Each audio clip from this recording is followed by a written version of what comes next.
চোখটা বন্ধ করলাম, বন্ধ করে এমনি দাঁড়ায় গেলাম, বলতেছি যে শুট মি। তো আমি ইন্নালিল্লাহি পড়তেছি আর আব্বা আম্মার কথা মনে হচ্ছে। তারপর হঠাৎ করে দেখি যে কেউ একজন আমাকে এসে ধাক্কাচ্ছে। তো দেখলাম যে পুলিশে ধাক্কাচ্ছে।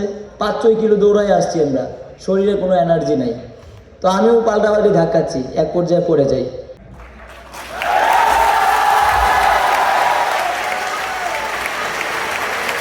11 জুলাইয়ের পর থেকে স্বৈরাচারের কোনো বুলেট এই দেশের ছাত্র জনতাকে দাবায় রাখতে পারে নাই। কেউ বুলেট ভয় পায় নাই। প্রতিযোগিতা শুরু হয়ে গেছে, কার আগে কে বুলেটের সামনে দাঁড়াবে। আমার আজকে খুব 11 জুলাইয়ের কথা মনে পড়ছে, যেদিন আপনারা যে স্ট্যাচুটা দেখতে পান, এই স্ট্যাচুটা ক্রিয়েট হয়েছিল সেটা বীর চট্টলার রাজপথ থেকে। আমাদের মানুষ ওই দিন খুব বেশি ছিলাম না, সর্বোচ্চ 200 জন ছিলাম, আর পুলিশ ছিল 300 জন, তারও বেশি হতে পারে।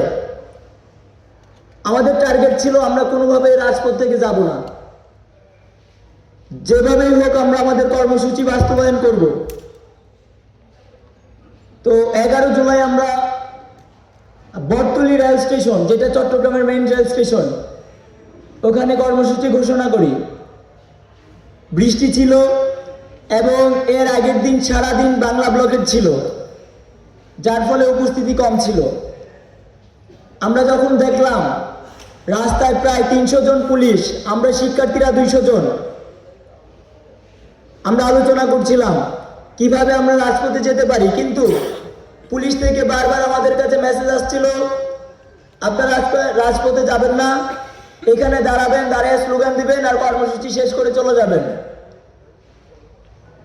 এখানে আমার বোনদের কথা অস্বীকার করার সুযোগ নাই, এবং আমি শুধু চট্টগ্রামে না, সারা বাংলাদেশেই দেখেছি জুলাই অভ্যুত্থানে একটা গুরুত্বপূর্ণ ভূমিকা ছিল আমার বোনদের।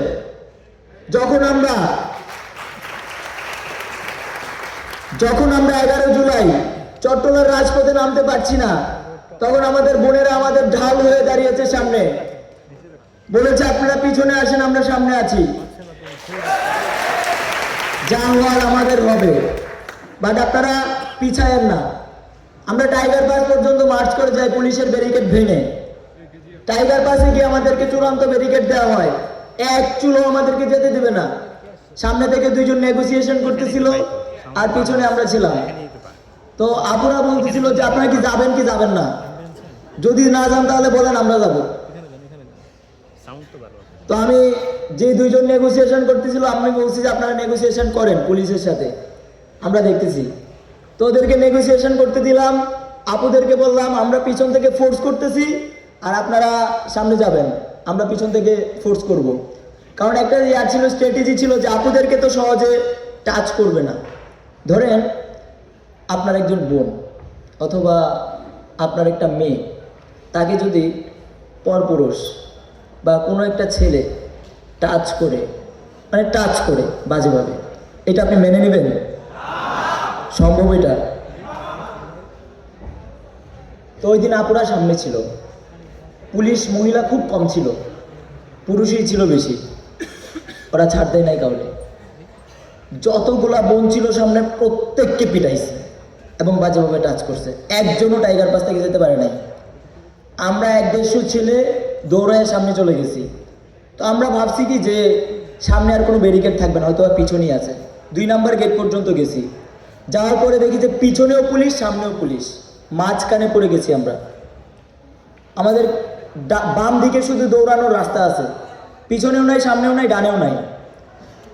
তো যখন পুলিশের লাঠি চার্জ শুরু করলো আমাদের উপর, 300 পুলিশ, শিক্ষার্থী আমরা 1 থেকে 150 জন লাইভ করতেছিলাম। তো পুলিশের লাঠি চার্জের কারণে সবাই দৌড়াচ্ছিল। আমি যখন আমরা প্রথম ব্লক করি রাস্তা, ওই দিন আমি একটা কথা বলছিলাম যে কোনোভাবেই রাজপথ ছাড়বো না, প্রয়োজনে নিজেকে পেট্রোল দিয়ে জ্বালায় শেষ করে দিব, দাবি আদায় না হওয়া পর্যন্ত রাজপথ ছাড়বো না। বারবার আমার মাথায় এইটা ঘুরতেছিল এবং এটা আমাকে গিলটি ফিল করাইতেছিল যে আমি তো মানে মানুষ যাদেরকে আমি কথা দিছিলাম তাদের সাথে আমি প্রতারণা করতেছি, দেশের মানুষের সাথে প্রতারণা করতেছি। তো যখন দেখলাম যে আমার পিছনে আর দৌড়ায় যাওয়ার আর কেউ অবশিষ্ট নাই, আমি সবার পিছনে ডাকলাম সবাইকে, কেউ দাঁড়ায় নাই, কারণ স্বাভাবিকভাবেই দাঁড়াবে না। ছাত্রলীগ এবং পুলিশ মিলে আমাদেরকে অ্যাটাক করতেছিল। তো আমি দাঁড়ায় গেলাম, চোখটা বন্ধ করলাম, বন্ধ করে এমনি দাঁড়ায় গেলাম, বলতেছি যে শুট মি। তো আমি ইন্নালিল্লাহি পড়তেছি আর আব্বা আম্মার কথা মনে হচ্ছে। তারপর হঠাৎ করে দেখি যে কেউ একজন আমাকে এসে ধাক্কাচ্ছে। তো দেখলাম যে পুলিশে ধাক্কাচ্ছে, 5-6 কিলো দৌড়াই আসছি আমরা, শরীরে কোনো এনার্জি নাই। তো আমিও পাল্টাপাল্টি ধাক্কাচ্ছি, এক পর্যায়ে পড়ে যাই। তো যেইখানে 100 মানুষ ছিল, 30 মিনিটের মধ্যে সেইখানে 2000-এরও বেশি মানুষ হয়ে গেছে। এবং 11 জুলাইয়ের পর থেকে স্বৈরাচারের কোনো বুলেট এই দেশের ছাত্র জনতাকে দাবায় রাখতে পারে নাই। কেউ বুলেট ভয় পায় নাই। প্রতিযোগিতা শুরু হয়ে গেছে, কার আগে কে বুলেটের সামনে দাঁড়াবে। স্বৈরাচারের রক্তচক্ষুকে উপেক্ষা করে আমরা আজকের এই মঞ্চে দাঁড়িয়েছি। যদি আবারও কেউ নব্য স্বৈরাচার হয়ে ওঠার চেষ্টা করে, আমাদের এই বুকটা সবসময় পাতা থাকবে ইনশাল্লাহ।